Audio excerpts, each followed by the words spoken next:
The burrow in July had a particular kind of noise to it, layered rather than loud, as though the house itself had too many opinions about what was happening inside it. Pots clanged in the kitchen. The ghoul knocked in the attic at irregular intervals that suggested genuine grievance. Gnomes screamed faintly from beyond the garden wall where George had lobbed them that morning, still tumbling somewhere through the hedge with an indignation that showed no sign of fading. Fred came downstairs 2 at a time and found Ron sitting on the bottom step. The sitting itself was not unusual. Ron used stairs the way some people used chairs, as a place to be when something needed thinking about. What was unusual was the quality of the silence. Not the silence of someone working through a chess problem or composing an argument. This was silence with weight to it, and weight was not something Ron carried quietly when left to himself.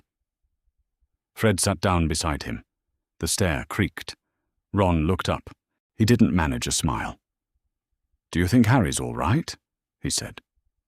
Fred thought for a moment about Harry Potter, who he'd met properly last September on the platform, small and startled-looking, wearing his cousin's enormous jumper, blinking at the Hogwarts Express as though it might vanish if he stopped watching it. He'd seemed better by Christmas, better still by the end of the year, like someone who had almost figured out what comfortable felt like, cautiously, the way you tested ice before trusting it. "Why?" Fred said. Ron turned a worn chocolate frog card over in his hands, without looking at it. He wrote before school ended, said they put bars on his window. A pause. From the outside. The word bars did something to the air between them. Fred sat with it in the way you sat with something you'd heard wrong, and were hoping to hear rightly the second time. Bars. Iron bars on a 12-year-old's window, fitted from the outside, meaning from the hallway and not from within. Not a lock turned by the person inside. Something else. Something that meant the person inside was not supposed to leave. "He say anything else?" Fred asked.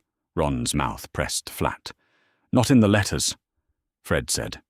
"Okay," which was not adequate, and also was everything there was to say.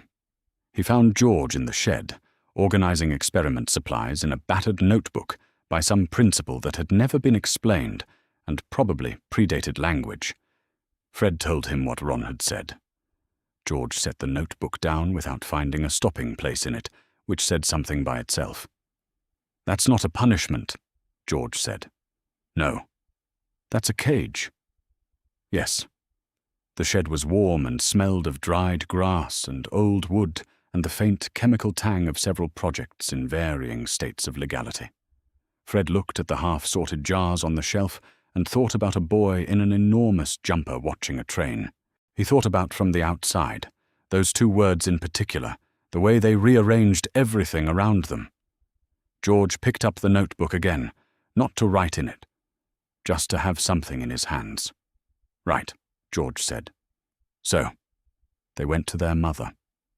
This was not a decision made lightly. Molly Weasley's kitchen was not a confessional, and she was not a gentle confessor, and bringing her something like this meant accepting that she would feel it, and that her feeling it would become a significant feature of the next several hours. But she was the only person in the house who would give them a straight answer, and they needed one badly enough to accept the terms. She listened at the sink without turning round, while Fred told her what Ron had said. When he finished, she was quiet for longer than was comfortable. "Yes," she said. "I know." She turned then. Her face had the particular closed quality it got when she was managing something very large, and had been managing it for some time, a practiced quality, the kind that came from effort and repetition rather than natural composure. She and Arthur had spoken to Dumbledore, she said, more than once. The difficulty was the protections tied to Privet Drive, old magic, blood magic, bound to Harry's mother's family, and the specific fact of Harry living amongst them. Breaking that arrangement without following the correct legal process risked compromising those enchantments in ways that could not be fully predicted and could not be repaired once undone.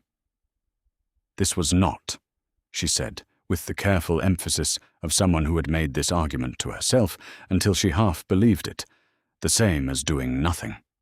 The ministry needed documentation.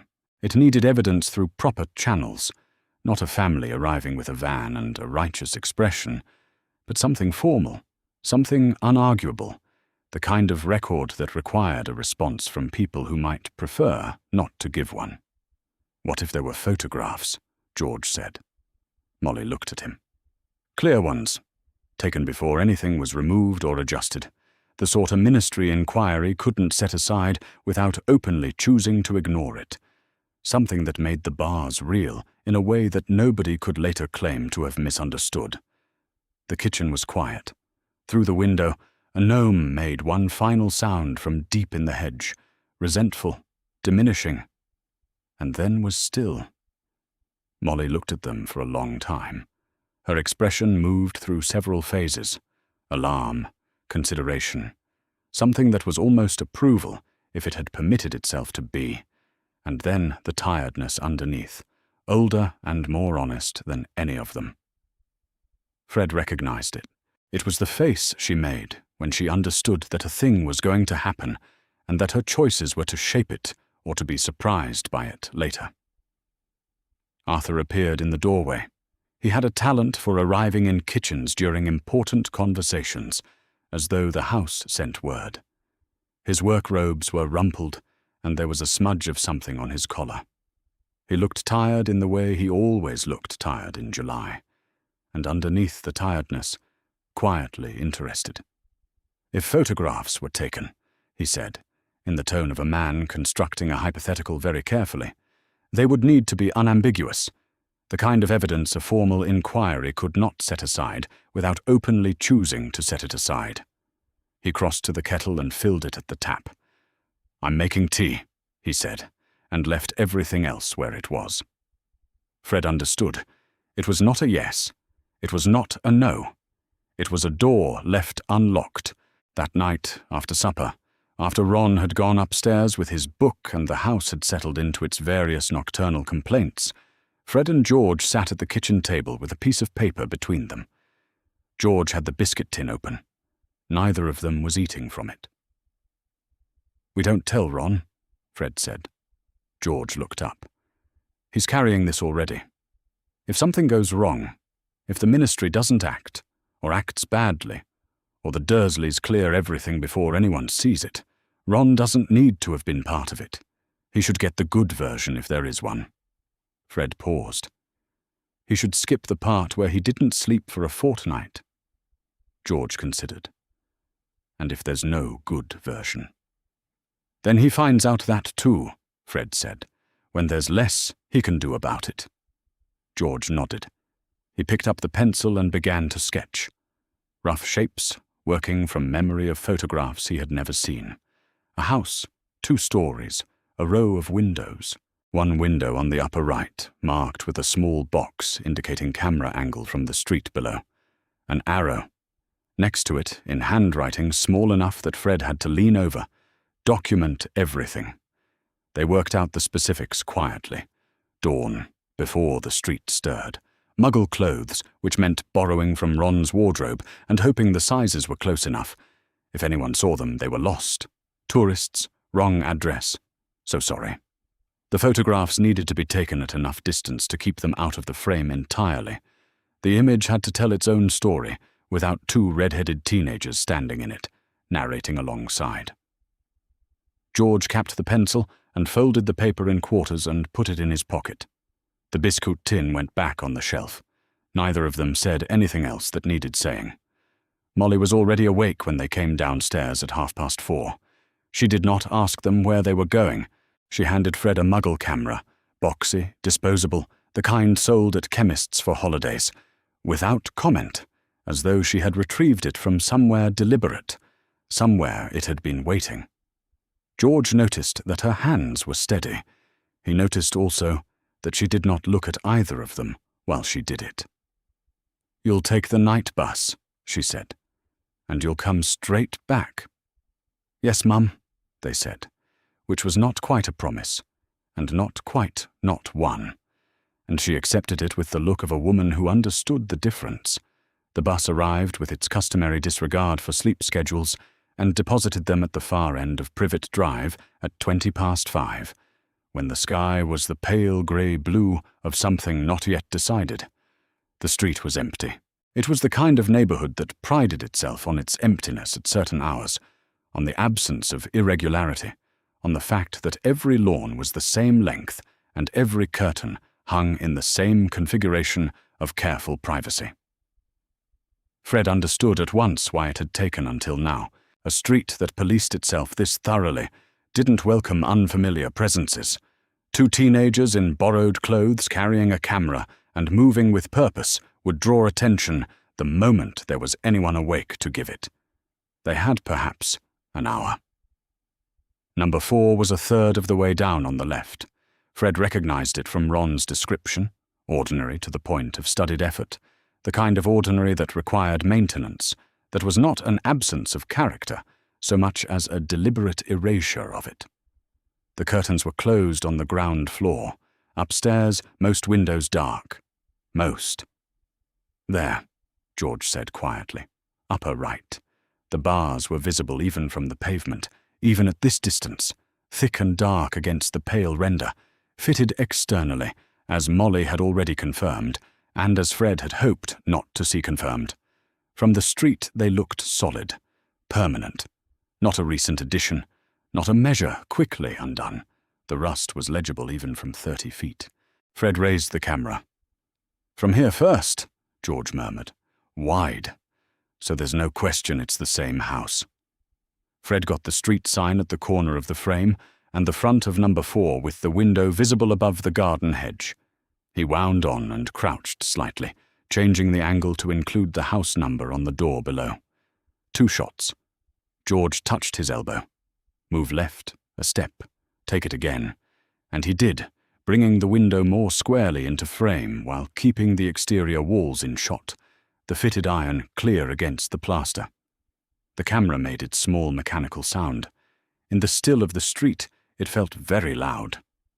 They crossed to the garden wall and paused. No movement inside.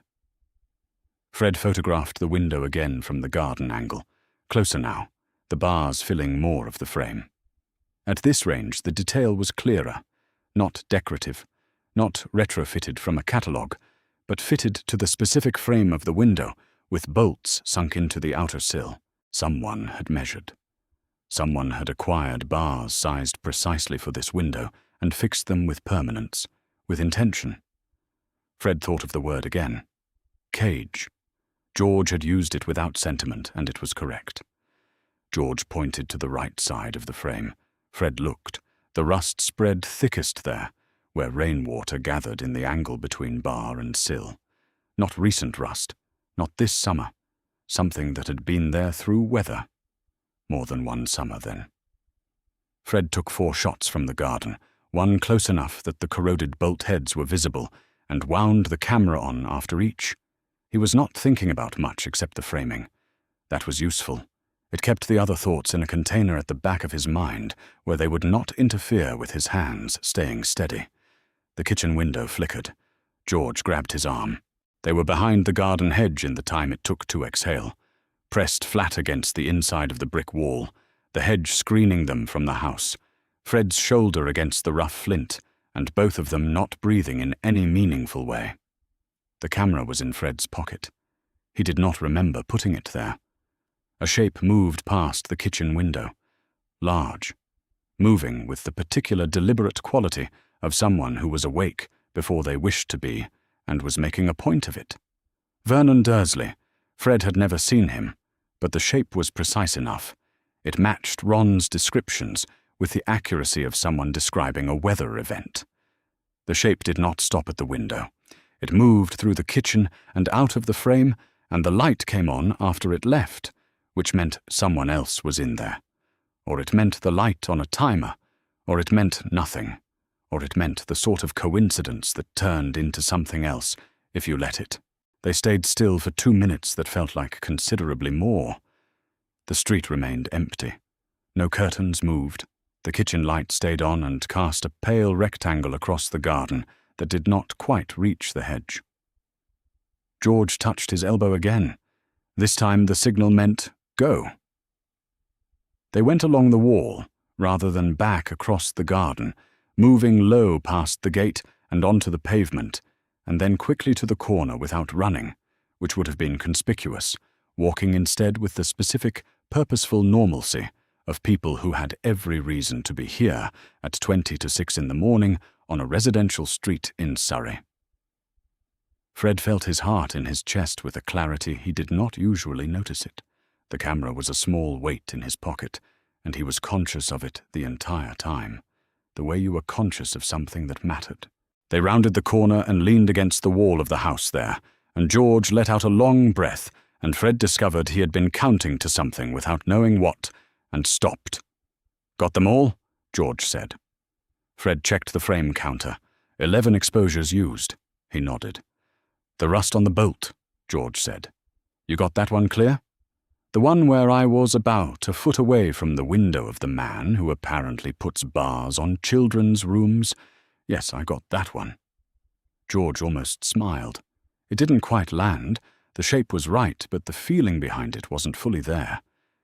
And after a moment, it faded back to the careful blankness they'd both been carrying since Ron sat on the step yesterday. Fred understood. There were things the smile would require that neither of them had available yet. They took the night bus back. Arthur was at the kitchen table when they arrived. He had his ministry robes on and a cup of tea that had gone mostly untouched. He looked up when they came through the back door, and Fred saw him read their faces with the efficiency of a man who had been waiting and had prepared himself for several versions of this conversation. Fred put the camera on the table. Arthur looked at it, then at them, then back at it. "From multiple angles," George said. "Exterior of the house with the address visible, the window, close range, the bolts, the rust." Arthur picked up the camera with both hands, carefully, the way he handled Muggle objects generally, with the reverence of an enthusiast and the care of someone who understood that certain things were irreplaceable. He turned it over once. The gesture was not quite examination, and not quite something else. "The rust is important," Fred said. "It wasn't this summer." Arthur set the camera down. He was quiet for a moment. That was not the quiet of someone deciding what to say, but of someone accepting what they already knew. "Yes," he said. "I expect it was." He looked at them both in turn, with the particular expression, not gratitude, not approval exactly, but something that acknowledged what this had cost, what they'd walked toward at dawn without quite being asked to. "Go get some sleep," he said. "Both of you." They went. Molly met them on the stairs and looked at their faces, and did not ask anything, which meant she could already read the answer and had decided that reading it was enough. Ron's door was closed. Snoring filtered under it, genuine, untroubled, the sound of someone who did not know yet what the morning had been. Fred stood in the hallway and thought, "Good." Then he went to bed. Arthur did not go to the ministry that morning. He sat at the kitchen table for a long time after Fred and George had gone upstairs, the camera in front of him and his tea gone cold beside it, and he thought about the particular kind of problem that looked like a legal question, but was actually a political one. The photographs were good. He had not opened the camera. That would wait for a proper development, somewhere with a paper trail. But he understood what Fred had described, and he understood what it meant. Deliberate imprisonment, external fixings, rust that predated this summer, a child who had been writing letters to his friend about bars on his window as though it were simply a fact of his life. The way you mentioned the weather. The difficulty was not the evidence. The difficulty was the ministry. Arthur had worked in the misuse of Muggle artifacts office for long enough to understand how the building thought about itself, which was to say, carefully, slowly, and with a strong preference for not having thought about something at all. The Magical Liaison Office handled cases where the wizarding world intersected with Muggle welfare concerns, and it handled them with the enthusiasm of a department that had been created to satisfy a procedural requirement rather than to actually do anything He knew the people there. He knew which of them were conscientious and which of them were waiting for retirement. And he knew that a case involving Harry Potter, the boy who had survived, the boy whose name appeared in every conversation about Voldemort's defeat, would not be treated as an ordinary welfare inquiry. It would be treated as something to be managed, which meant he needed to get there before anyone could decide how to manage it. He was at his desk by 7:30, before most of his colleagues had arrived, and he spent the first hour writing. Not a formal complaint, not yet. A memorandum, addressed to Mafalda Hopkirk in the Improper Use of Magic Office, copied to the Magical Liaison Office, framed as a notification of evidence received regarding a potential breach of the decree for the reasonable restriction of underage sorcery. This was not quite accurate, but it was accurate enough to require a response, and it had the advantage of being the kind of document that created a paper trail before anyone had decided whether a paper trail was desirable.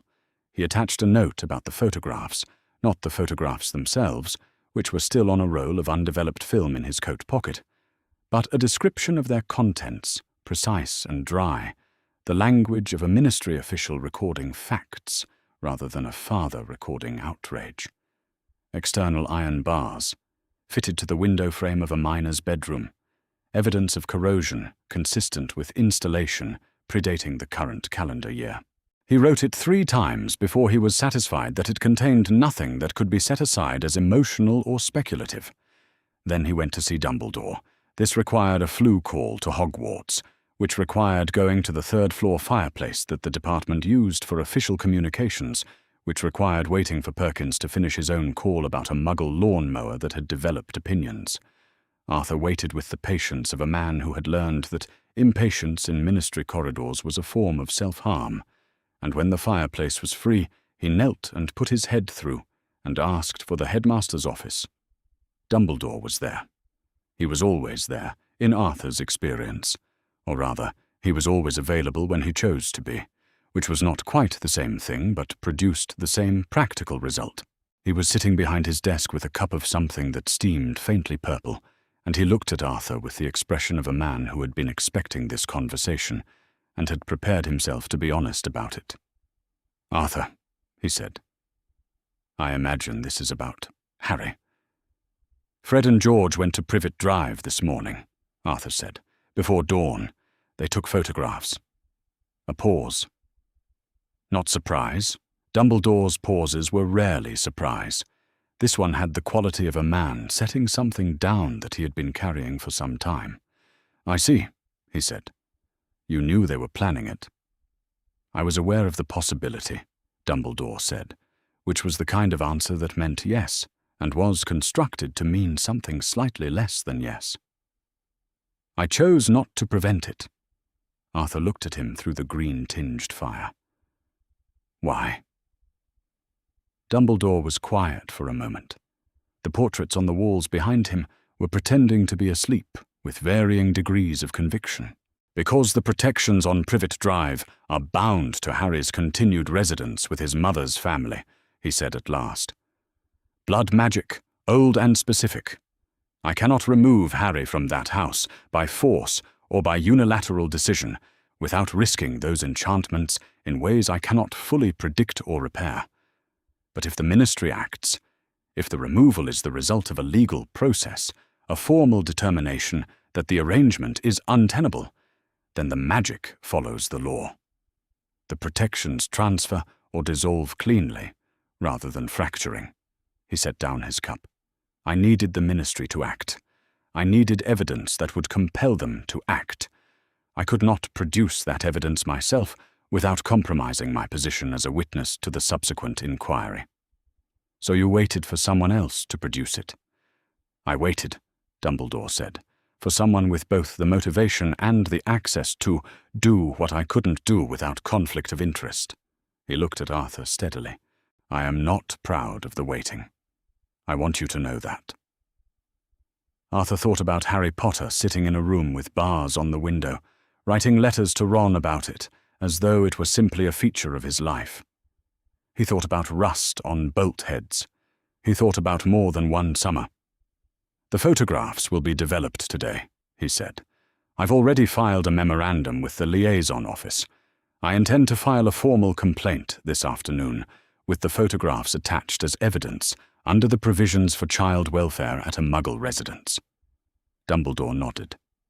"I will support the inquiry in whatever capacity is appropriate. I will not obstruct it." A pause. "I would ask that you keep me informed of the Ministry's response. There are people in that building who will want this to go away quietly, and I would prefer to know if that pressure is being applied." "Yes," Arthur said. "I expect there are." He pulled his head out of the fire and sat back on his heels for a moment, looking at the empty grate. The corridor was filling up around him. Footsteps, voices, the particular morning sound of a large building coming to life. He stood, brushed ash from his robes, and went back to his desk. The formal complaint took another 2 hours.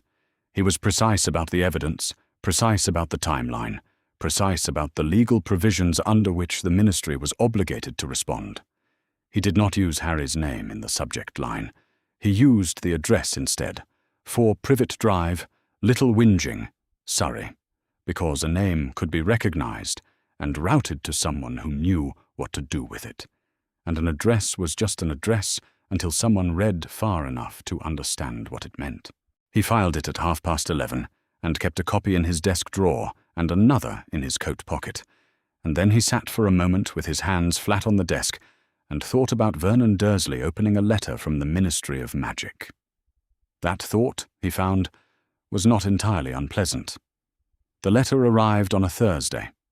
Vernon Dursley did not read it at the door. He had a policy about correspondence that arrived in unusual ways: owls, green envelopes, anything that smelled faintly of the abnormality he had spent 20 years maintaining a careful distance from, which was to take it inside immediately, close the door, and read it somewhere that the neighbors could not see his face while he did. He read this one in the kitchen with Petunia standing at his shoulder, and when he finished he set it down on the counter and stood very still for a moment, in the way that meant he was deciding what to feel before he allowed himself to feel it. "Ministry of Magic," Petunia said. Her voice was flat, which was different from calm. "Magical Liaison Office." Vernon picked the letter up again, as though rereading would change it. It did not change it. "They've assigned an inspector. Visit to assess living conditions." He set it down. "Within the week." Petunia looked at the letter. Then she looked at the ceiling, which was the direction of Harry's bedroom. "The window," she said. "Yes." "Vernon." "I heard you." She crossed to the kitchen drawer and found the number for the man who had done the guttering last autumn, and while she was doing that, Vernon was already moving toward the stairs with the particular set of his shoulders that meant a decision had been made, and the time for discussion was behind them. Harry was in his room. He was always in his room. That was the point. That was the arrangement. And Vernon knocked once and opened the door without waiting for an answer, which was also the arrangement. "Out," he said. "Downstairs, now." Harry went. He sat in the kitchen while the sound started above him. Voices, footsteps, something metallic being moved, and Petunia put a glass of water in front of him, and did not look at him while she did it. This was not unusual. Harry drank the water and listened and did not ask, because asking had stopped being something he did at Privet Drive some time ago. It produced either silence or something worse than silence, and the ceiling already contained enough information if he kept still and listened to it. The sounds went on for most of the morning. The next day, a man with a van came and did something to the outside of the house that involved a ladder and intermittent scraping. Harry watched from the living room, at an angle through the net curtain, because direct observation was also not the arrangement. He could see the ladder positioned at the upper right of the house. He could see the man's arms moving. He could hear, faintly, through the wall, the particular sound of metal being worked loose from something it had been fixed to for a long time. He did not go upstairs until the van had gone. The window was bare. He stood in the doorway of his room and looked at it for longer than was strictly necessary. Outside, the garden was ordinary, Afternoon lit, precisely as it always looked through the bars. The bars had always been there, in his peripheral sense of the window, a fixture, like the lock on the door, like the bolt on the outside. He had stopped seeing them the way you stopped seeing anything that was simply a condition of your life. And now they were gone, and in their absence the light came through differently. It fell on the floor in a rectangle without division. His hands felt strange. He put them in his pockets. He was not sure what this meant. The not knowing was a specific kind of bad, different from knowing something was wrong, because at least when you knew the shape of a thing, you could put yourself in relation to it. This had no shape yet. Vernon had not explained it, and Petunia had not explained it, and the sounds from the ceiling had not explained it, and the bare window explained nothing, except that someone had decided the bars needed to be gone before something happened, and Harry didn't know what that something was. He sat on his bed with his back against the wall and thought, methodically, about what would make the Dursleys remove the bars. He was 11, nearly 12, which meant he could think about this in a straight line without flinching from it. The bars had been there for at least 2 summers. Vernon had not removed them when he'd asked. Vernon had not removed them when Dobby had visited, though that had produced other consequences. The bars had been as permanent as anything in this house, more permanent than kindness, more permanent than the understanding that he existed in this family, in the way a piece of furniture existed, present but not particularly regarded. They hadn't taken them down because they'd changed their minds about him. They'd taken them down because someone was coming to look. The letter from Ron arrived the following morning, delivered by Errol before Petunia was awake, which was fortunate. Harry got to it first. It was short. Ron's handwriting was recognizable from the envelope, large and slightly irregular, the letters of someone who found parchment more complicated than it had any right to be. Harry opened it at the kitchen table in the early light. "Harry, things are happening. I can't say more in a letter, but I want you to know something is being done. Don't do anything. Don't write to the ministry or anyone official. Just sit tight. There may be news soon. I'm sorry I can't say more. I really am. Destroy this after you read it." Harry read it twice. Then he read it a third time, more slowly, the way you read something when you were hoping the words would rearrange themselves into something more useful. They didn't. Things are happening. Something is being done. He turned the letter over, as though there might be more on the back. There wasn't. He sat with it for a while. Then he went to the sink, turned on the burner on the hob, and held the corner of the letter to the flame and watched it go. Ron had asked him to, so he did. It left a small residue of ash in the sink that he washed away with the tap. Something is being done. The bars were gone. Someone was coming to look. Ron knew something he couldn't put in a letter. He went upstairs and lay on his bed and stared at the bare window for a long time, the unobstructed rectangle of pale morning sky, and felt the particular exhaustion of hope when you had spent a long time not permitting yourself to have any. He did not know what was happening. He did not know whether whatever was being done would work, or whether it would dissolve into the ordinary way things dissolved. Into silence, into adults deciding it was complicated, into another summer, and another one after that, the bars going back up once the reason for their removal had passed. He didn't know. That was the whole of it.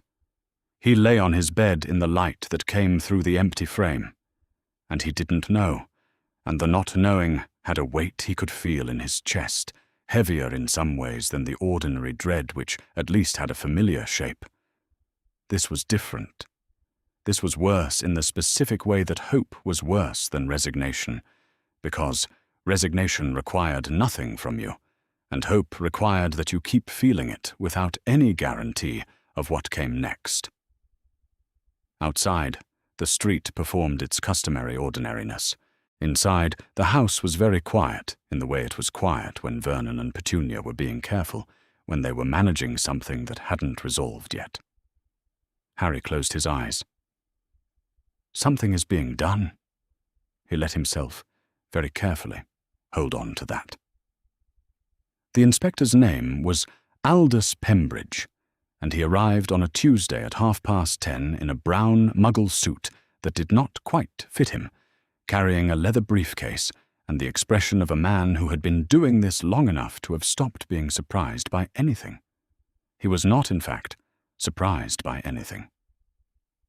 Vernon answered the door with the particular version of himself he deployed for authority figures, broad, affable, slightly too loud, and Petunia stood behind him in the hallway with her hands folded and her face arranged into something that was meant to look like cooperative concern. They had been practicing this, Harry thought, watching from the top of the stairs. Not the words necessarily, but the posture. The way of standing that said, "We are ordinary people who have nothing to hide and are very glad you've come." Pembridge looked at them both for a moment, said good morning, and asked to see the house. Harry came downstairs when he was called. Pembridge shook his hand, a firm, brief handshake, the kind that didn't mean anything except that the person doing it had decided to treat you like a person, and said he'd like to speak with Harry separately, if that was all right.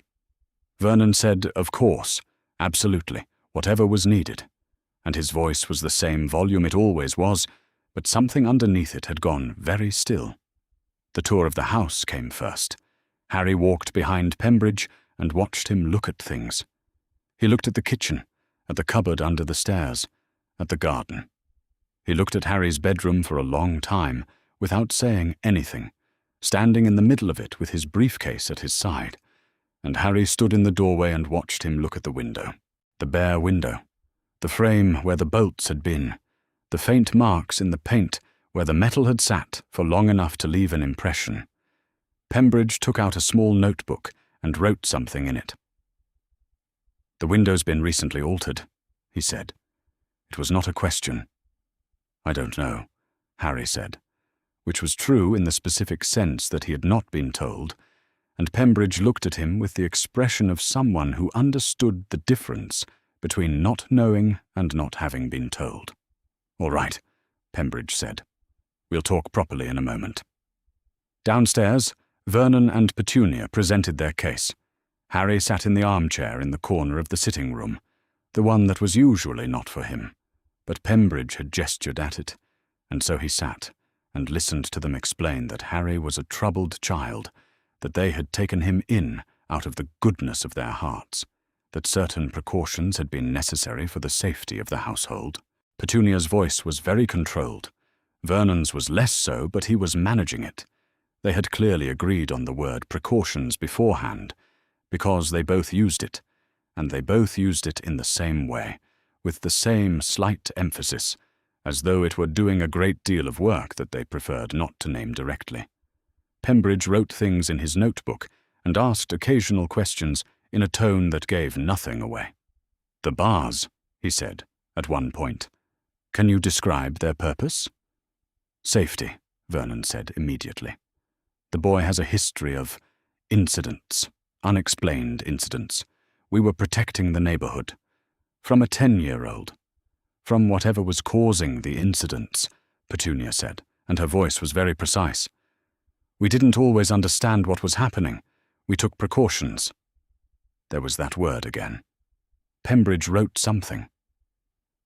"And the bars have been removed recently." "We had them taken down when we received your letter," Vernon said. "We didn't want there to be any misunderstanding." "I see," Pembridge said, and wrote something else. The private interview happened in the kitchen, with Vernon and Petunia asked to wait in the sitting room. Pembridge sat across the table from Harry and put his briefcase on the floor and his notebook open in front of him, and for a moment he just looked at Harry in the way that adults sometimes did when they were deciding how to begin. "I'm going to ask you some direct questions," he said. "You don't have to answer any of them. But if you do answer, I'd like you to be honest, even if you think the honest answer might cause trouble. Can you do that?"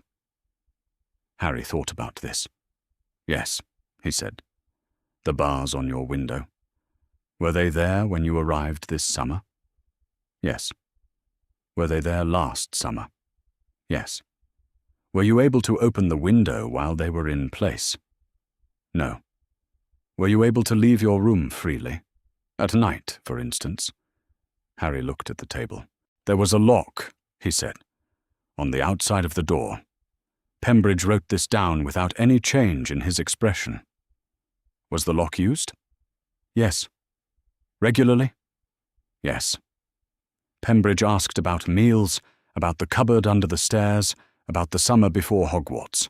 He asked the questions in the same even tone throughout, and Harry answered them in the same way, carefully, choosing words that were accurate without being more than accurate, because he had learned a long time ago that the difference between what had happened and how you described it was the difference between being believed and being managed. He did not exaggerate. He did not minimize. He said what had happened and let it sit there on the table between them. At one point, Pembridge looked up from his notebook and said, "You're being very precise." "I'm trying to be accurate," Harry said. "Yes," Pembridge said. "I can see that." He looked at Harry for a moment. "Is there anything you want to tell me that I haven't asked about?" Harry thought about the photographs. He didn't know about the photographs. Not specifically, not who had taken them or when. But he knew that someone had, because the bars were gone, and the ministry had sent a letter, and Ron had written to say that something was being done. He thought about saying this, and decided against it, because he didn't know how much Pembridge knew, and he didn't want to say something that would complicate whatever was already in motion. "No," he said. "I think you've asked the important things." Pembridge closed his notebook. He looked at Harry with an expression that was not quite sympathy. It was more professional than that, more careful. But that had something in it that Harry recognized as the particular attention of someone who was actually listening. "Thank you," he said. "You've been very helpful." He left an hour later, briefcase in hand, the brown suit slightly rumpled from the kitchen chair.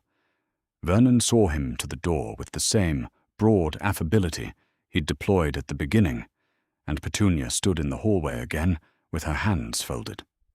Pembridge said goodbye to them both, and then, at the door, turned and looked back at Harry, who was standing at the foot of the stairs. He gave a small nod. Not reassurance, exactly. More like acknowledgement. Then he was gone, and the door closed, and the house was very quiet. Vernon turned around.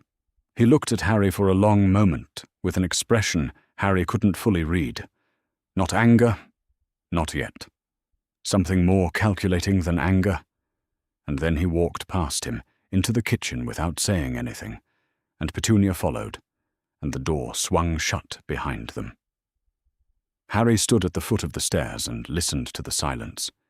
He thought about the notebook. He thought about Pembridge's pen moving across the page, steady and unhurried, writing down the lock on the door and the bars on the window and the summer before Hogwarts. He thought about what it meant that someone had written those things down in an official notebook and put them in an official briefcase and walked out of the house with them. He went upstairs. He sat on his bed. Outside, the afternoon was ordinary and unhurried, the street performing its usual indifference. Something is being done. He held on to that carefully, the way you held on to something fragile that you were not yet sure would hold. The determination came on a Friday, 9 days after Pembridge's visit. Harry heard it before he saw it, the sound of Vernon reading something in the kitchen, a silence that was different from ordinary silence, and then a sound that was not quite a word. He was at the top of the stairs before he'd decided to move. The envelope on the kitchen table was ministry-headed, thick with official parchment, and Vernon was holding it in both hands with the expression of a man who had been told something he had been hoping very hard not to be told. Petunia stood at the counter with her back to the room. Harry read it over Vernon's shoulder. He had to read it twice. The Ministry of Magic, Magical Liaison Office, Custodial Affairs Division, had determined that the conditions at 4 Privet Drive, Little Whinging, Surrey, did not meet the minimum standards required for the care of a minor ward. Effective immediately, Harry James Potter was to be removed from the custody of Vernon and Petunia Dursley. Alternative guardianship had been arranged. A second letter, addressed to Harry directly, was enclosed. His letter was shorter.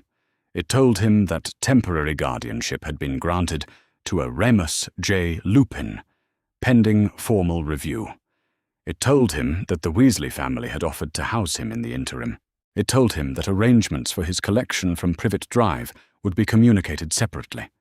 It told him, in the careful language of official correspondence, that he was no longer required to remain at this address.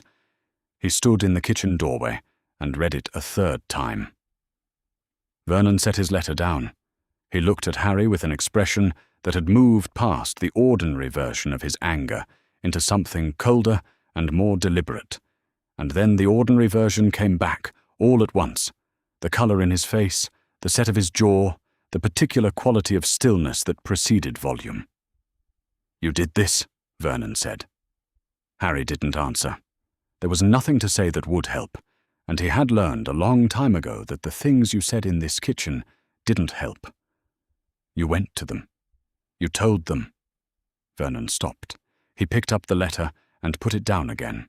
"After everything we've done. After everything we've given you. 11 years in this house, and you go running to—" "Vernon!" Petunia's voice was very quiet. He stopped. She turned around. Her face was controlled in the way it was when she was managing something she did not want to be seen managing. Not the ordinary management of a difficult situation, but the deeper kind, the kind that required the suppression of something she had been suppressing for a long time. She looked at Harry for a moment, and then she looked at the letter in his hand, and something moved across her expression that he couldn't name. Not guilt, exactly. Something adjacent to it. Something that had the shape of a thing she had decided, years ago, not to feel. "You'll want to pack," she said. Vernon made a sound. Petunia looked at him, and whatever passed between them in that look was enough to stop him, and he picked up his letter again and read it as though rereading would change it. And it didn't change it, and he set it down.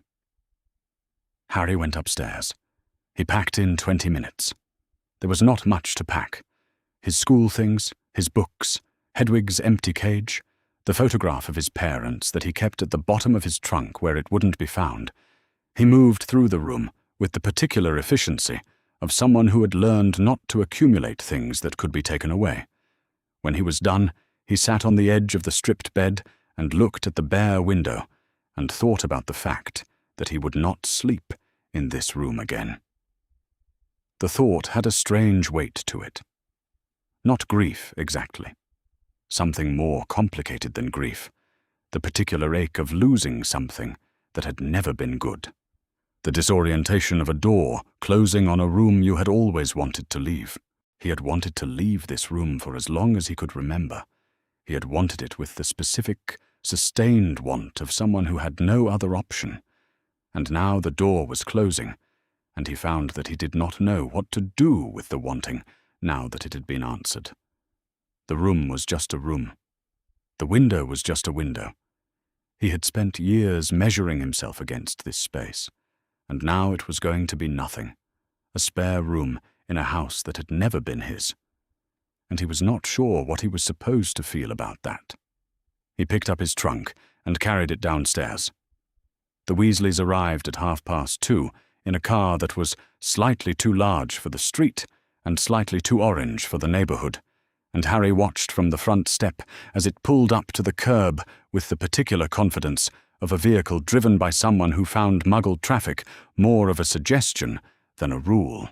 Arthur got out first, in Muggle clothes that were almost right, and then the back doors opened and Fred and George unfolded themselves from the rear seats with the coordinated ease of people who had spent a great deal of time in small spaces together.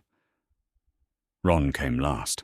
He looked at Harry across the garden path with an expression that was trying very hard to be casual and not quite managing it. "All right," Ron said. "Yeah," Harry said. "All right." Arthur shook Harry's hand with both of his, which was not a handshake so much as a statement of intent, and said that everything was sorted and not to worry, and Harry believed him in the way you believed people who had done something concrete to earn it. Fred and George carried his trunk to the car without being asked. They did it efficiently, without ceremony, and Fred caught Harry's eye once and gave him a look that communicated nothing specific and everything general, and Harry filed it away to think about later. Vernon appeared in the doorway. He looked at Arthur with the expression he reserved for things he found fundamentally offensive, and Arthur looked back at him with the particular patience of a man who had decided in advance not to be provoked. "Mr. Dursley," Arthur said, "we'll be taking Harry now." Vernon said nothing. He looked at Harry once, a long look that Harry couldn't read and didn't try to, and then he went back inside and the door closed. Harry got in the car. They were 3 streets away before Ron said, quietly, so that the front seat couldn't hear, "Fred and George, I don't know exactly what they did, but it was them." Harry looked at him. "They wouldn't tell me," Ron said. "They never tell me anything until it's over. But Mum had a camera, and then she didn't. And then Dad came home looking like he'd won something." He shrugged, the shrug of someone who had grown up with Fred and George and had made his peace with the information gap. "I just thought you should know it wasn't. I mean, you weren't just. Someone noticed." Harry looked out the window at the passing streets, the ordinary houses, the ordinary Saturday afternoon of a neighborhood that had never known he existed. Someone noticed. He turned that over in his mind, the way you turned over something you weren't sure how to hold yet. He had spent 11 years at Privet Drive, constructing a careful architecture of not expecting, of not hoping, of making himself small enough that the absence of care didn't have a shape he had to look at directly. And now Ron was sitting next to him in the back of a 2-orange car, telling him that someone had noticed, that someone had done something about it, that the bars on his window had been documented and filed and taken seriously by people who had never been asked to care about him and had done it anyway. He didn't say anything. He wasn't sure there was anything to say that would be equal to it. The burrow appeared around a bend in a country lane, improbable and listing slightly to the left, and Harry looked at it through the car window with the feeling of someone arriving somewhere they had never been, but somehow already knew. It was nothing like Privet Drive. It was nothing like anywhere he had ever lived. It was full of the evidence of people who had accumulated things because they loved them, who had built upward because they needed more room, who had left their mark on every surface without apology. He got out of the car and stood in the yard and looked at it. "Come on then," Ron said, already heading for the door. "Mum'll have lunch on." Harry picked up his bag and followed him in. The kitchen was everything Privet Drive was not.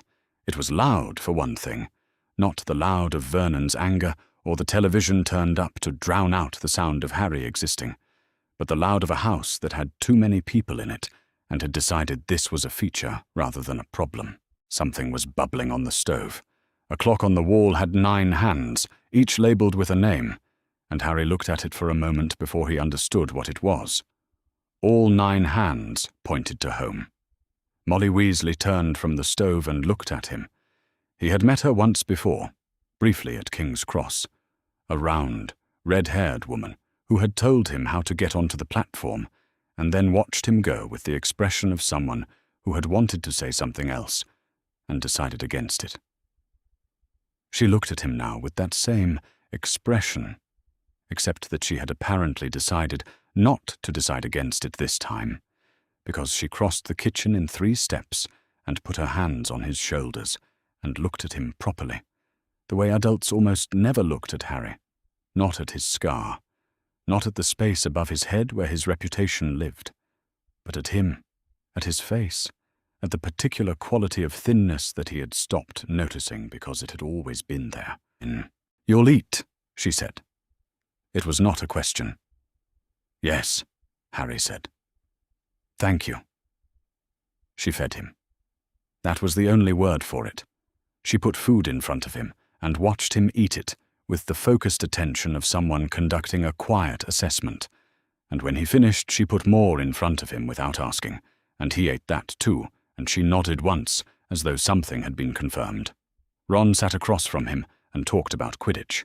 Fred and George appeared, and disappeared with the particular efficiency of people who had somewhere to be, and were choosing not to be there. Arthur came in from the garden and shook Harry's hand again, unnecessarily, and said it was good to have him, and meant it in the way that people meant things when they had done something to earn the right to mean them. Harry ate and listened, and tried to locate himself inside the noise of it. The room he was given was small and slightly crooked, with a window that looked out over the garden and a door that had no lock on the outside. He stood in the doorway for a moment, after Ron showed him in, looking at the door, at the ordinary interior handle, at the absence of the bolt that had been on his door at Privet Drive for as long as he could remember. "All right," Ron said. "Yeah," Harry said. "Fine." He left the door open that night.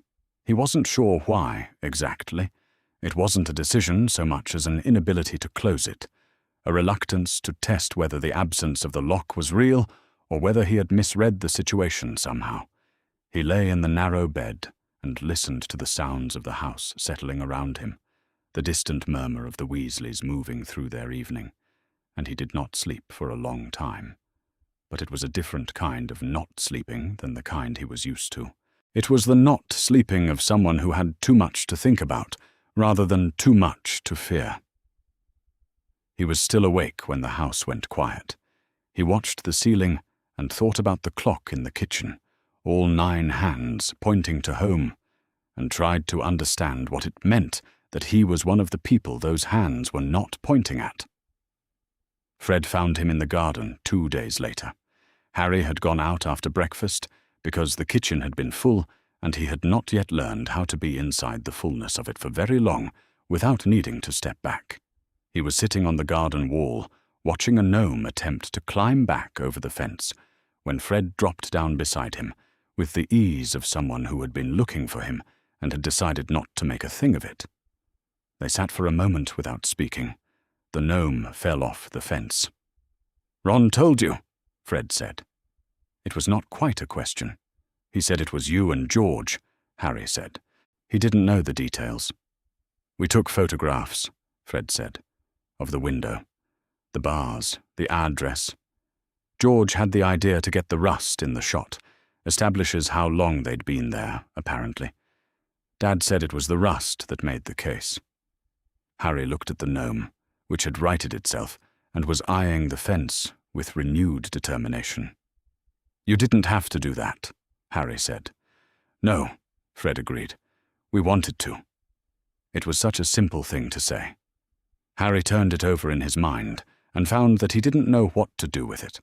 Not because it was complicated, but because it wasn't. Because it was exactly what it appeared to be. And he had spent so long in a house where nothing was exactly what it appeared to be that straightforwardness had become its own kind of disorientation. "Ron was worried," Fred said. "He kept writing to you, and you kept writing back and saying everything was fine. And he kept saying you were lying, and we kept saying he was probably right." He paused. "You were lying." "Yes," Harry said. "Right," Fred said, and didn't say anything else about it. George appeared from around the side of the house, looked at them both, and sat down on Harry's other side. The 3 of them watched the gnome make another attempt at the fence. "You're allowed to say thank you," George said. "We won't make it weird." Harry laughed. It came out slightly wrong. Too short, too surprised. But it was real, and George looked satisfied. And Fred looked at the gnome, and the gnome fell off the fence again. "Thank you," Harry said. "You're welcome," they said, in unison. And then Fred got up and went back inside, and George followed him, and Harry sat on the wall alone for a while longer, and thought about the rust on the bolts, and the fact that someone had thought to photograph it. He wrote to Remus that evening.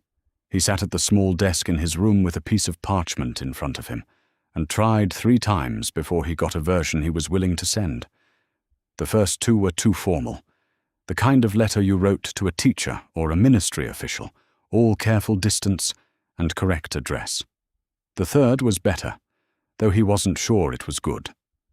He thanked Remus for the guardianship arrangement.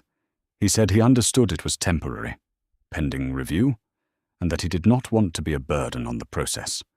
He said he was well, and that the Weasleys had been very kind. He said he looked forward to meeting him properly when the time came. He read it back and thought it sounded like a letter written by someone who had learned to take up as little space as possible and had not yet unlearned it. He sent it anyway, because it was the truest thing he could manage. Remus's reply came 3 days later, carried by a tawny owl Harry didn't recognize. It was not a formal letter. It was written in a slightly cramped hand on ordinary parchment, and it began, "I was very glad to hear from you, and I want to say immediately that you are not a burden on anything, not the process, not the arrangement, and not me." Harry read it twice. Remus wrote that he had known Harry's parents, that he had thought about Harry a great deal over the years, and that he was sorry it had taken this long for someone to do something useful. He wrote that the guardianship review was proceeding and that Harry should not worry about its outcome. He wrote that he hoped Harry was eating properly, and then, in a parenthetical that felt like it had been added after the rest, "Molly Weasley will ensure this whether you cooperate or not, so you may as well cooperate." Harry sat with the letter for a long time. By mid-August, the burrow had begun to feel, if not normal, then at least possible. He knew which step on the stairs creaked. He knew that breakfast happened whenever you appeared in the kitchen, and that Molly would feed you regardless of the hour. He knew that Fred and George's workroom on the top floor was off-limits, not because anyone had told him so, but because the sounds that came from it suggested it was safer that way. He still left his door open at night. He was not sure when he would stop doing that, or whether he would, but he had stopped noticing that he was doing it, which felt like a different kind of progress. One evening he came downstairs to find the kitchen empty, except for Molly, who was doing something complicated with a pot and did not look up when he came in.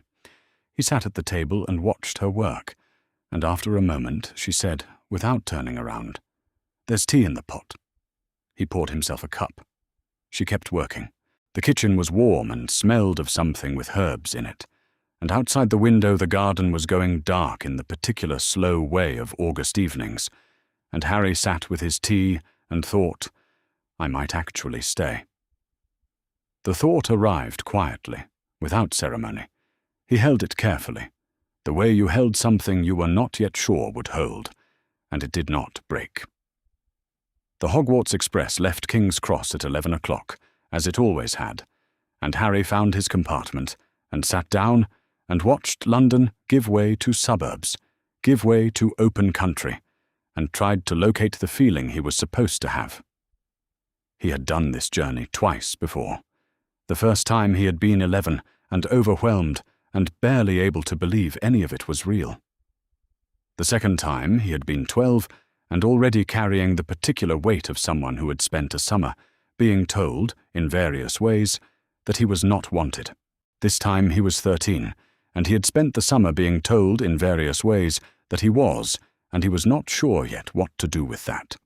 Ron was across from him, eating a pasty and talking about the Chudley Cannon's dismal pre-season form. Hermione was beside Harry with a book open on her lap, reading and occasionally making small sounds of disagreement at whatever Ron was saying.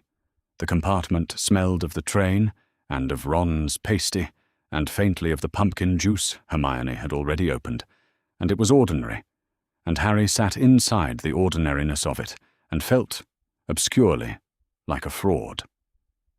"You're quiet," Hermione said, without looking up from her book.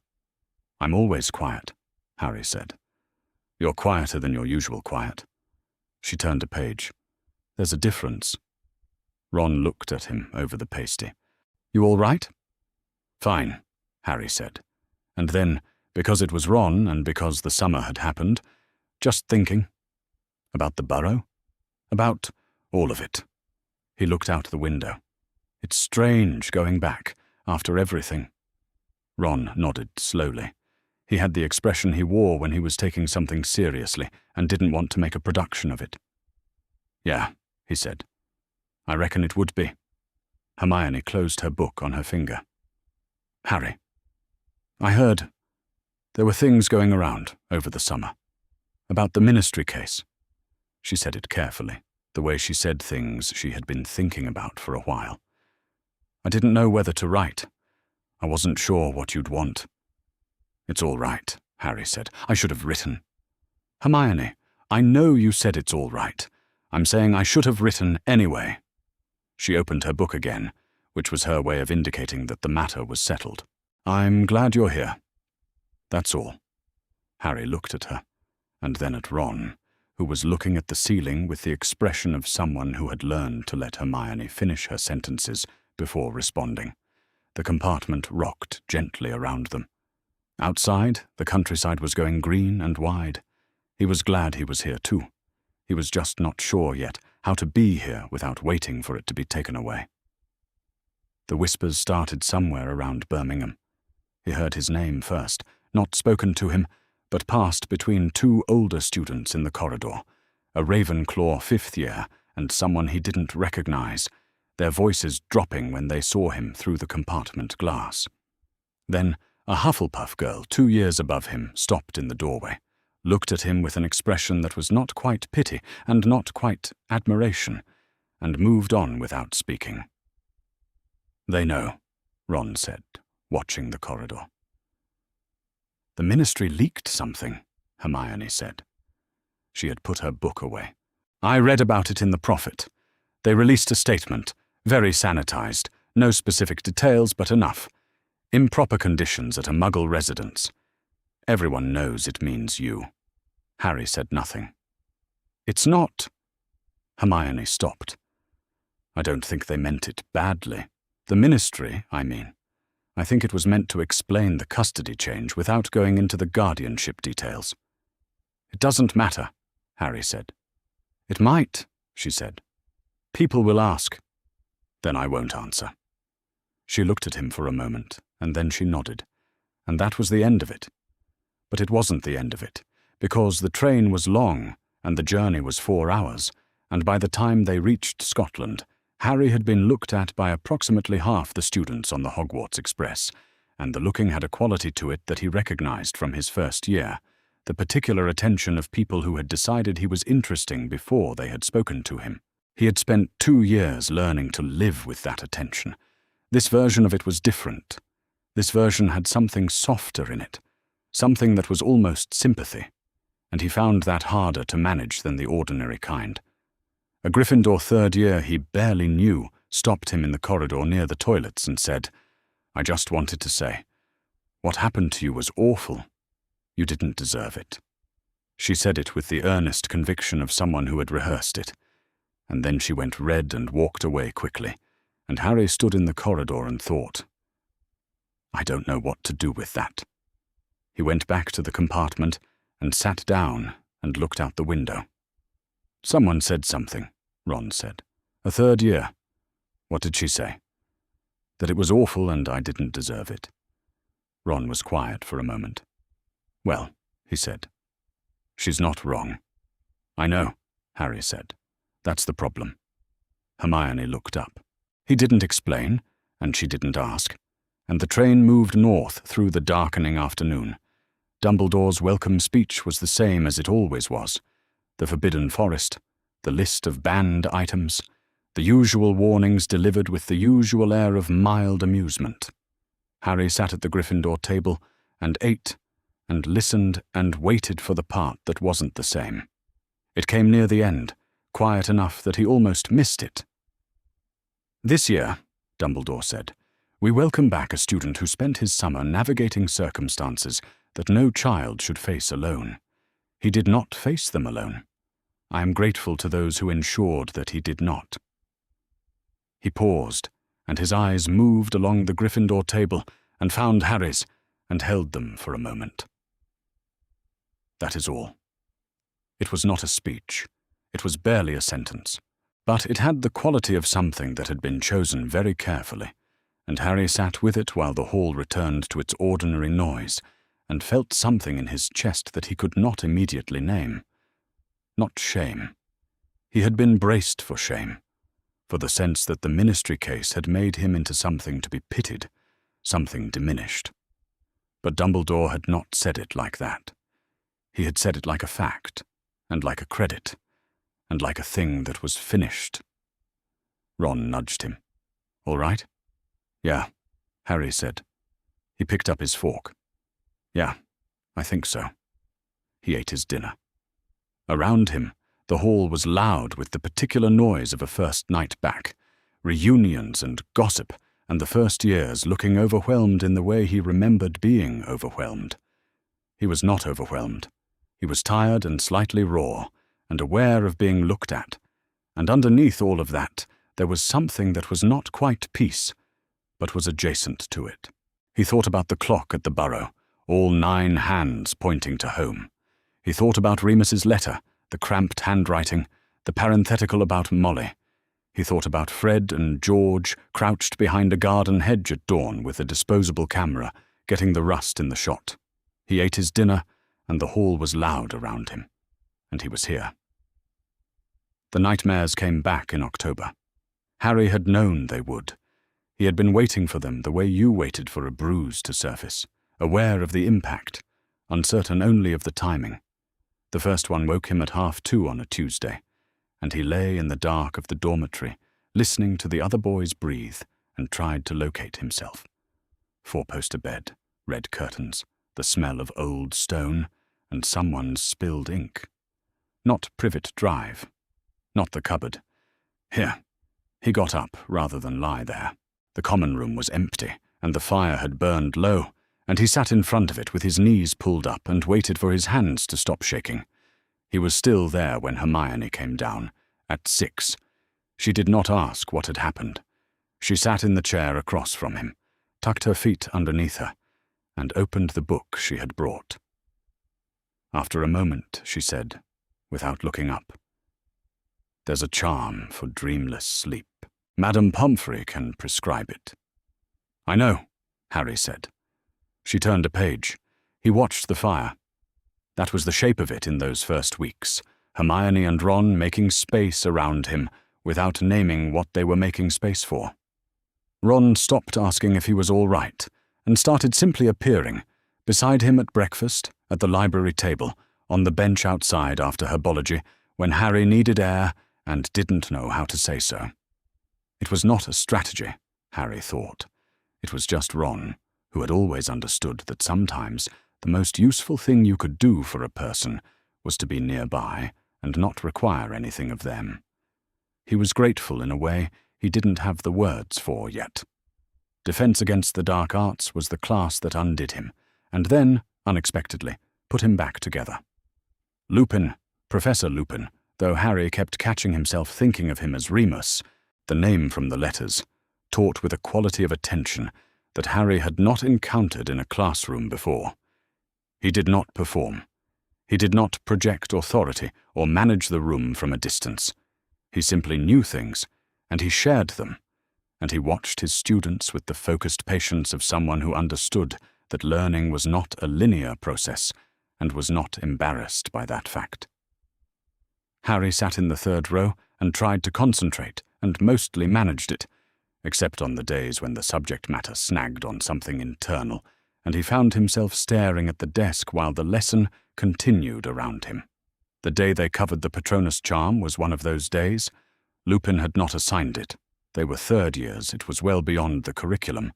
But a question from Neville had led the lesson somewhere unexpected, and Lupin had explained the theory with the same unhurried clarity he brought to everything, and Harry had sat very still and thought about what his happiest memory was, and found, to his own surprise, that he had more candidates than he'd expected. The Burrow in August. Remus's letter. Fred on the garden wall, saying we wanted to. After class, Lupin asked him to stay. The other students filed out. Harry stood by the desk and waited, and Lupin looked at him for a moment with the expression Harry had come to recognize from the letters. Careful, warm, not pitying. "You were somewhere else for part of that lesson," Lupin said. Sorry, Harry said. I'm not reprimanding you. I'm asking if you're all right. Harry considered the question with the seriousness it deserved. I think so, he said. Some days are harder than others. Lupin nodded. That's accurate. He paused. Rescue is not recovery. I want you to know that I understand the difference. It was so precisely the thing Harry had not known he needed to hear that he didn't respond immediately. He stood with it for a moment, feeling it settle. The nightmares, Harry said. They started again. That's common. The body takes time to believe what the mind already knows. Lupin straightened a stack of papers on his desk, a small gesture that gave Harry somewhere to look other than at him. You don't have to process this quickly. There's no correct pace. Everyone keeps waiting for me to be fine, Harry said. I can feel them waiting. Some people find uncertainty uncomfortable. It isn't a demand, even when it feels like one. Lupin looked at him. I'm not waiting for anything. I want you to know that. Harry nodded. He believed it, which was its own strange thing. The ease with which he believed it, given how recently he had learned to believe anything at all. He walked back to Gryffindor Tower through corridors that were emptying toward dinner, and he thought about what Lupin had said, and he thought about the letters, and he thought about the particular quality of patience that some people had. Not the patience of someone waiting for you to become easier, but the patience of someone who had decided you were worth the time, regardless. Fred and George found him on the stairs. They were coming down as he was going up, carrying something that smelled faintly of burnt sugar and was wrapped in a handkerchief, and they stopped when they saw him with the synchronized ease of people who had been moving in tandem for so long that individual hesitation had become a shared reflex. You look like you've been thinking too hard, George said. I've been to see Lupin, Harry said. Fred tilted his head. Good? Yeah, Harry said. Good. There was a brief pause. The handkerchief emitted a small sound. We heard, George said, that you've been having a rough go of it, academically speaking. Concentration issues, Fred added, with the air of someone reading from a report. Harry looked at them. Who told you that? Ron, they said together. Ron doesn't know. Ron knows more than he lets on, Fred said. He's been watching you. He just doesn't say anything because he doesn't want to make it worse. He paused. He's better at that than people give him credit for. Harry thought about Ron appearing beside him at breakfast, at the library, on the bench outside herbology. Yeah, he said. He is. The handkerchief made another sound. George looked at it with mild concern and then tucked it more firmly under his arm. The point, Fred said, is that you don't have to be fine yet. We're not keeping score. It was so close to what Lupin had said that Harry almost laughed. He didn't, but something in his face must have shifted because Fred looked satisfied in the way he looked when an experiment had produced the intended result. Go eat something, George said. Mum would want us to say that. They continued down the stairs. Harry continued up. The castle settled around him in the particular way it had in the evenings. The torches, the distant sound of the great hall, the smell of old stone that had become, without his quite noticing, familiar. He was not fine. He knew that. But he was here, and the people around him had decided that here was enough for now, and he was beginning, slowly, unevenly, with setbacks he had not finished having, to believe them. The nightmares did not announce themselves. They arrived in the ordinary way. Harry asleep, then Harry not asleep. The transition so abrupt that for several seconds he could not locate himself in time or space. The dormitory ceiling resolved slowly above him. Stone, beams, the particular dark of a room where other people were breathing. He lay still and waited for his heart to slow. It had been 3 weeks since he had told Lupin about the nightmares, and the telling had not stopped them, which he had not expected it to. What it had done was give him a framework for the aftermath. The grounding Lupin had described, methodical and unglamorous. Name 5 things you can see, 4 you can touch, work backwards until the body catches up with the mind. He did it now in the dark. The curtain, the bedpost, Ron's trainers on the floor, the smell of old stone and someone's cold tea, his own hands, which were not shaking. Better. Not fine, but better. He got up anyway. The common room fire had burned to embers, and he sat in front of it with a blanket pulled around his shoulders, and thought about nothing in particular, which was its own kind of progress. The ability to sit with the aftermath without immediately cataloguing it. He was still there when he heard footsteps on the stairs. Fred appeared first, then George, both of them in pajamas and carrying what appeared to be a prototype of something that smelled faintly of aniseed. They stopped when they saw him. There was a brief, assessing pause. "Nightmare?" George said. "Yeah," Harry said. Fred sat down on the hearthrug without ceremony. George took the armchair. Neither of them said anything further, and Harry understood that this was intentional, that they had made a calculation about what he needed, and silence had won. He was grateful in the way he had been learning to be grateful for things that cost other people something, not effusively, but genuinely, and with the particular weight of someone who had not always had them. After a while, Fred said, "We've been working on something. Want to see?" He held out the prototype. It was small and cylindrical, and had a faint luminescence at one end. "What does it do?" Harry asked. "Theoretically," George said, "it produces a small, contained light. Wandless, useful for exactly this sort of situation." "Theoretically?" Fred repeated, with the emphasis of someone who had learned to qualify his claims. Harry turned it over in his hands. The light pulsed gently, warm and steady, and something about the steadiness of it was unexpectedly comforting, the small, reliable fact of it in the dark. "It works," he said. "It does," Fred agreed, sounding pleased.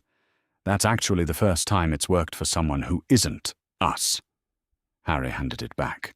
The fire had picked up slightly, throwing orange light across the 3 of them, and the common room had the particular quality it had in the small hours, hushed and slightly outside of time, as though the ordinary rules of the castle were suspended. "Ron told you," Harry said. Not an accusation. "Ron worries," George said. "He doesn't say so." But he does. Harry thought about Ron appearing beside him at breakfast, at the library, on the bench outside herbology. The sustained, undemanding presence of it. He had understood it as care for weeks now, but understanding it and being able to sit with it were different things, and he was still learning the second. "I know," he said. The aniseed smell faded. George tucked the prototype into his dressing gown pocket. Outside the windows the grounds were dark and still, and somewhere in the distance an owl called once and went quiet. The Quidditch pitch in the early morning had a quality Harry had not expected. Not silence exactly, but a particular kind of emptiness that felt like permission. He had come down alone, before breakfast, before the rest of the team arrived for the afternoon's scheduled practice, because he had wanted to fly without anyone watching and without it meaning anything. He kicked off and the ground fell away, and the cold hit him all at once, the particular cold of October at altitude, sharp and clean and entirely present. He did not think about Privet Drive. He did not think about the nightmares or the ministry letter or the way Hermione had looked at him on the train. He thought about the angle of the wind and the weight of the broom beneath him, and the way the castle looked from up here, small and solid and permanent. He flew for an hour. It was not a revelation. He had known he could fly, had known it since he was 11, had known it was the one thing that had always been straightforwardly his. But there was a difference between knowing something and feeling it in the body, and what he felt now, banking hard into the wind and pulling up sharply and laughing at nothing in particular, was that his body had not forgotten. Whatever had happened at Privet Drive, whatever the nightmares were still working through, this had not been touched. He landed when his fingers went numb. Ron was waiting at the edge of the pitch, hands in his pockets, breath misting in the cold. "Saw you from the tower," Ron said. "Thought I'd come down." "You didn't have to." "I know." Ron fell into step beside him as they walked back toward the castle.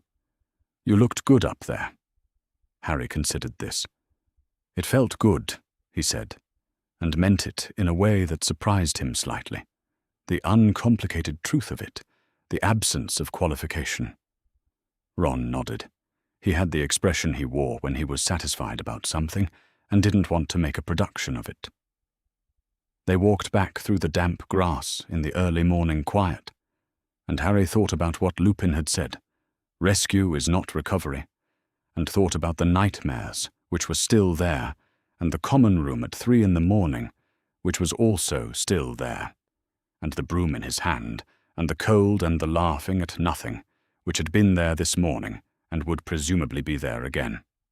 Not fine, but here, and the here was beginning to accumulate into something he could almost call his own. The letter came on a Saturday. On a Saturday, Harry was at the Burrow for the weekend, one of the arrangements Remus had made quietly, without fanfare, that Harry had come to understand as a form of care. The occasional weekend away from the castle, the Weasley household as a kind of decompression chamber between the intensity of term and the solitude of his own thoughts. He had arrived on Friday evening and eaten 3 helpings of Molly's shepherd's pie and gone to bed early, and he had slept without dreaming, which still felt like a small miracle each time it happened. The letter was on the kitchen table when he came down in the morning. His name in ministry script, the seal already broken. He had opened it half asleep, standing at the table in his socks, before he had fully registered what it was. He read it twice. The Ministry of Magic hereby confirms the permanent termination of guardianship held by Vernon and Petunia Dursley. The matter is formally closed. Guardianship of Harry James Potter is confirmed as vested in Remus John Lupin, effective immediately and without condition of review. He sat down. He was not sure when he sat down, only that he was sitting, the letter in both hands, and the kitchen was very quiet around him. The clock on the wall ticked. Outside, a garden gnome was making its way across the lawn with the unhurried confidence of something that had never been afraid of anything. He had expected relief. He had been waiting for relief, had been aware of its absence the way you were aware of a word you couldn't quite remember, the shape of it present without the substance. He had thought that when the letter came, the relief would arrive with it, and that would be the end of something. What arrived instead was grief. It came without warning and without logic, and it was not grief for the Dursleys. He was clear on that, even in the middle of it. It was grief for the thing that had never existed, the family that should have been there, the ordinary childhood that had been taken before he was old enough to know it was being taken.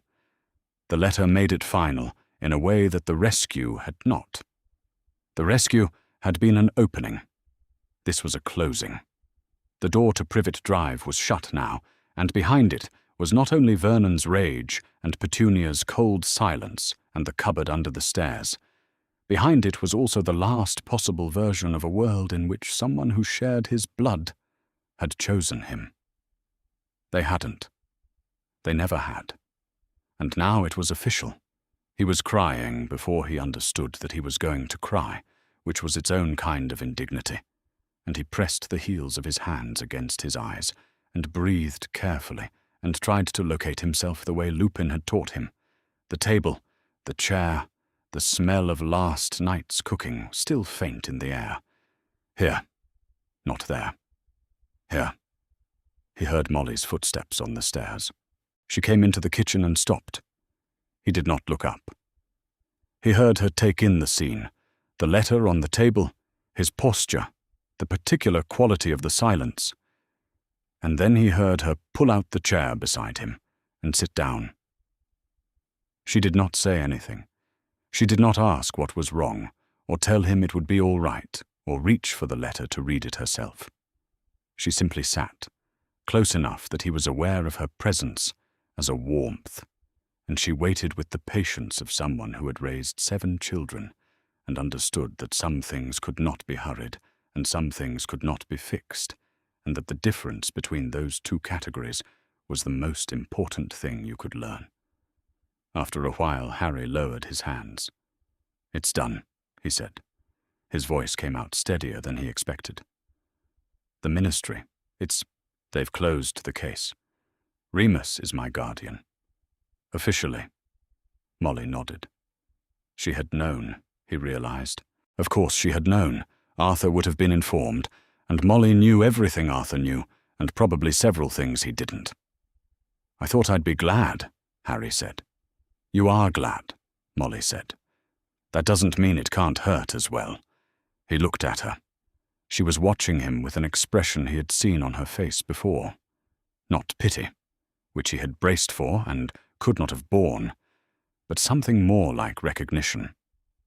As though she understood the specific shape of this particular grief without needing it explained. "They were awful to me," Harry said. It came out almost like a question. "Yes," Molly said. "They were. So why does it feel like—" He stopped. He didn't have the word for it. "Because they were yours," Molly said simply. "Even when they shouldn't have been. Even when they didn't deserve to be." He sat with that. The gnome outside had reached the fence and was attempting to climb it with the dogged persistence of something that had never learned to give up. The clock ticked. Molly did not move, did not fill the silence with anything, and Harry found that the silence was not empty. It had a quality to it, a texture, that was something like being held without being touched. He did not stop being sad. But the sadness became, gradually, something he could sit inside, rather than something that was sitting on him. He thought about the cupboard under the stairs, and the bars on the window, and the specific weight of a summer spent being invisible. And he thought about Fred on the garden wall saying we wanted to, and he thought about the letter from Remus that had arrived before he had ever met him in person, warm and careful and addressed to him by name. Both things were true. He was beginning to understand that both things could be true at once, that you could mourn what was harmful and still feel its absence, that loss did not require the lost thing to have been good. He went back to Hogwarts on Sunday evening, and on Monday he found Hermione in the library. She looked up when he sat down across from her, registered his face with the quick precision she brought to everything, and closed her book. "The ministry letter came," he said. "I know. Ron told me." She paused. "Are you all right?" "I think so. It was harder than I expected. The finality of it." Hermione was quiet for a moment, in the way she was quiet when she was organizing her thoughts, rather than her words. "There's a concept," she said carefully, "in what I've been reading, about how people respond to the end of harmful situations. The idea is that even when something is damaging, the brain forms an attachment to it because it's familiar. And when it ends, even when you wanted it to end, there's a period of adjustment, because familiar, even when it's bad, is still a kind of anchor." Harry thought about the cupboard, the specific dimensions of it, the way he had known, without thinking, exactly how to arrange himself inside it. Yes, he said. "That's what it felt like." "It doesn't mean you wanted to stay," Hermione said. "It just means your brain is doing what brains do." He nodded. There was something useful in the framework, not because it made the grief smaller, but because it made it comprehensible. It gave it a shape he could look at from the outside, which was different from being inside it without a name for what he was feeling. Ron arrived 10 minutes later, dropped his bag on the table and sat down. He looked at Harry. Harry looked back. "All right," Ron said. "Getting there," Harry said. Ron nodded and pulled out his Transfiguration essay. That was all. No framework, no concept, no careful organization of thoughts. Just Ron, present and undemanding, the essay spreading across the table between them like an ordinary Tuesday. Harry opened his own books. The library settled around them, quiet and familiar, and he was aware of Hermione on his left, and Ron on his right, and the particular quality of being somewhere that expected nothing from him except that he stay. By the last week of October, the nightmares had thinned. Not gone. He did not expect them to be gone, but arriving less frequently and with less force when they did come. He woke some mornings having slept through the night and lay still for a moment in the particular quiet of it, aware of the absence of the thing that had been there before. It was not dramatic. It was simply the slow accumulation of mornings that were ordinary. He ate breakfast with Ron and the twins. He studied with Hermione in the evenings. He flew on Saturdays when the weather permitted, and the cold and the altitude and the clean, uncomplicated fact of the broom beneath him remained exactly what they had been. His, intact, untouched by any of it. He wrote to Remus on a Thursday, a letter that was not about anything in particular. A transfiguration lesson that had gone unexpectedly well. A question about a charm he had read about. A brief mention of the ministry letter and the way it had landed. He did not ask for reassurance. He did not need to. He sent the letter and went to dinner and sat between Ron and Neville and ate 2 helpings of pudding, and it was not a remarkable evening in any way, and that, he was beginning to understand, was exactly the point. The anchors held. That was what they were for. Remus's gift arrived on a Tuesday, which felt right somehow. Not a birthday, not a holiday, just an ordinary Tuesday in late November when the post came down at breakfast and a small parcel landed beside Harry's porridge with a soft thud. He looked at it for a moment before picking it up. His name in Remus's handwriting, which he had come to recognize over the months of letters. Careful, slightly cramped, the H with a particular loop at the top. The parcel was wrapped in brown paper and tied with string, and there was a note tucked under the knot. Ron was watching from across the table with the studied casualness of someone who had been watching for several minutes and was pretending otherwise. Harry opened the note first. It was not long. Remus wrote the way he spoke, without preamble, without performance. He said that he had found the book in a second-hand shop in Edinburgh and thought Harry might like it, and that it was not a birthday gift or a Christmas gift, but simply a thing he had seen and thought of him, and that he hoped that was all right. He said that the guardianship paperwork had come through on his end as well, and that he had read it twice, and that he was glad. He said, and this was the part Harry read 3 times, that he did not expect anything from Harry in return for any of it. Not gratitude, not performance, not the particular exhausting work of being someone's ward in the formal sense. He said, I knew your parents. I would have done this regardless. I am doing it because I want to, and I will keep doing it, and you do not have to earn it. Harry set the note down. The book was a slim volume on the history of magical cartography, which was not a subject Harry had ever thought about, and which he immediately understood Remus had chosen not because it was useful, but because it was interesting, the kind of thing you read for no reason except that the world was large and strange and worth knowing about. There was a map on the cover that shifted slightly when he tilted it, the coastlines rearranging themselves with the unhurried confidence of something that had been doing this for centuries. All right, Ron said. Yeah, Harry said. He meant it.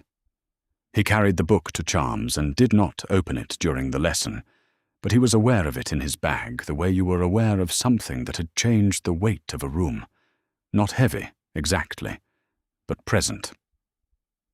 Flitwick's voice moved through the theory of summoning charms, and Harry took notes and thought, intermittently, about the sentence I will keep doing it, and you do not have to earn it, and the way it had landed in him, not like a revelation, but like a confirmation of something he had been slowly, carefully beginning to believe. He had not known, before this year, that care could be unconditional. He had understood it as a transaction.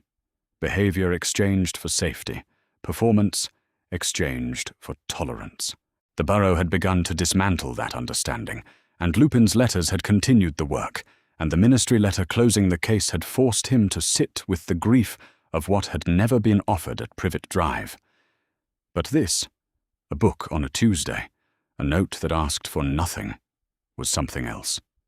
It was evidence, accumulated and undeniable, that the transaction model had been wrong from the beginning, that it had been imposed on him rather than discovered. He thought about that for the rest of the morning.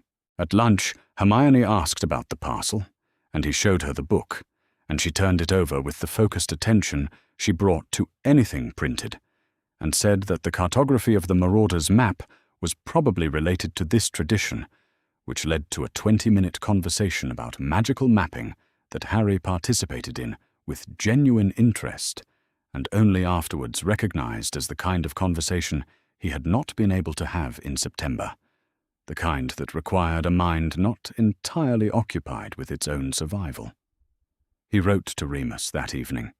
He sat at the desk in the dormitory with the lamp on and Ron asleep behind him, and wrote a letter that was longer than he intended, which had not happened before. He wrote about the book and about charms and about the conversation with Hermione, and then he wrote, carefully, in the particular way you wrote things you had not said aloud yet, that he had been thinking about what Remus had said in the note, and that he was not sure he had the words for it yet, but that he wanted Remus to know it had landed. He asked if he could come to the Burrow for Christmas, and then, after a pause, he added, or to yours if that's easier. Either one. I just wanted to ask. He sealed it before he could revise it. The story Fred and George had told, the photographs, the Dawn mission, the rust on the bolts, had been circulating among the Gryffindors since September in the way that good stories circulated, growing slightly in the telling, acquiring details that may or may not have been accurate, becoming something between legend and fact. Harry had heard versions of it 3 times without being present for the original, which was its own strange experience.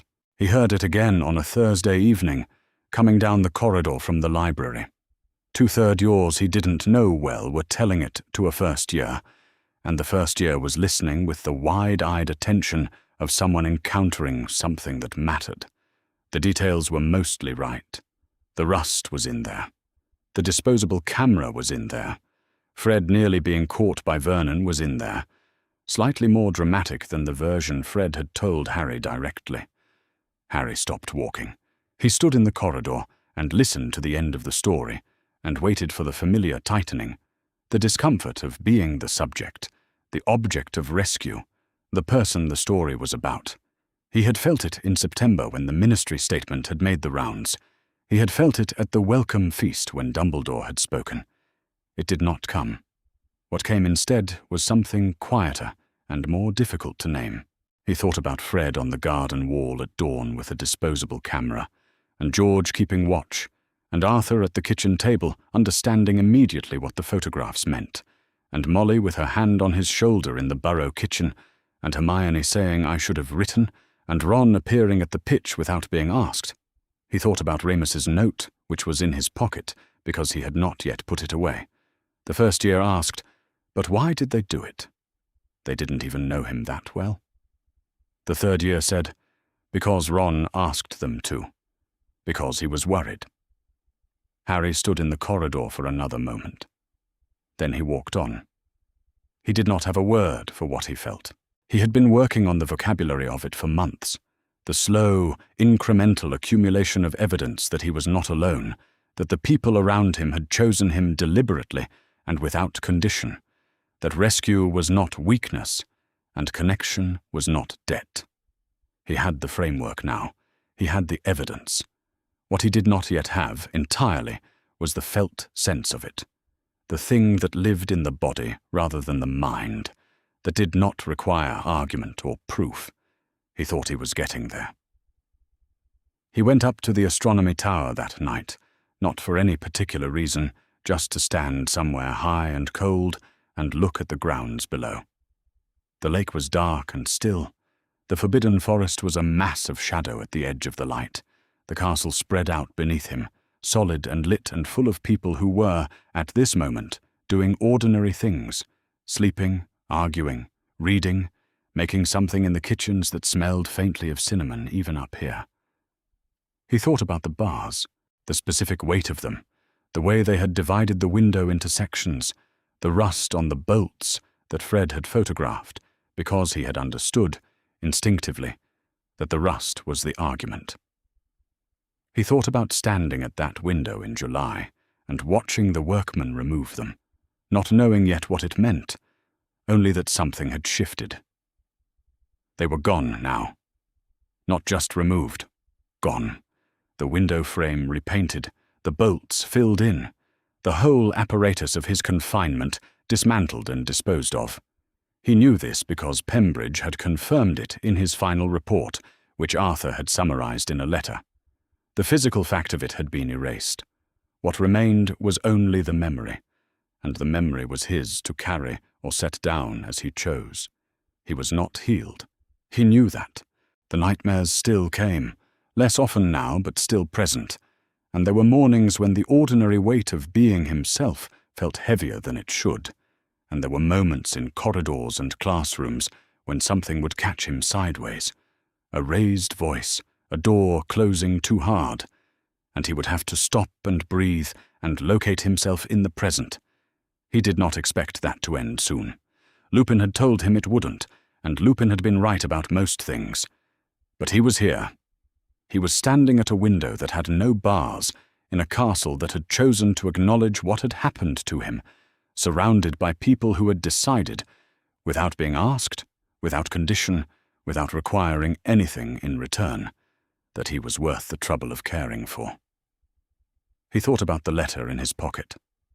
I will keep doing it, and you do not have to earn it. He thought about the first year in the corridor, asking why, and the answer, because Ron asked them to, because he was worried. He thought about all of it, the photographs and the ministry and the burrow and the nightmares and the flying and the book on cartography and the note on a Tuesday. And he thought that this was what freedom actually felt like. Not the absence of difficulty, not the end of grief or fear or the long work of recovery. Just this, the knowledge that the people who had chosen him would keep choosing him, and that he was, slowly and imperfectly and without any particular fanfare, learning to let them. The grounds were quiet below. The lake held the reflection of the stars. Harry stood at the window for a long time and did not flinch.